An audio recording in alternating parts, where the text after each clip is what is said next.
তুমি নিচে ঘুমাও, আমি উপরে ঘুমাচ্ছি। ঠিক আছে। আজকে তাজা খবর, নন্দীগ্রামের একটি মেয়ে অভিরাত্রে একটি মেয়েকে একা পেয়ে ধর্ষণ করে খুন করেছে একটি যুবক। মেয়েরা কোনো জায়গায় সেভ নয়।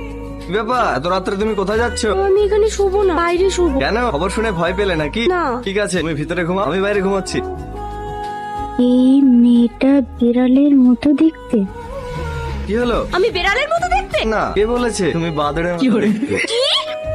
আন্টি, আরে আরে আরে তোমরা ঝামেলা করছো কেন? ঝামেলা করবো না, আমার বেডশিটে লিখেছে আমি তাকে বেড়ালের মতো দেখতে। দেখো তোমরা কিন্তু প্রত্যেকদিনই ঝামেলা করছো, এভাবে চলতে থাকলে কিন্তু আমি দুজনকে ঘর থেকে বের করে দেবো। বিড়াল। আজকাল বাদররাও যে হাসে এ প্রথম দেখলাম। আমার বয়ফ্রেন্ড চিঠি পাঠিয়েছে, আর হিংসা হবে নাই বা কেন? গাধাদের সঙ্গে তার কেউ প্রেম করে না, তাই জ্বলছে আর লুচির মতো ফুলছে।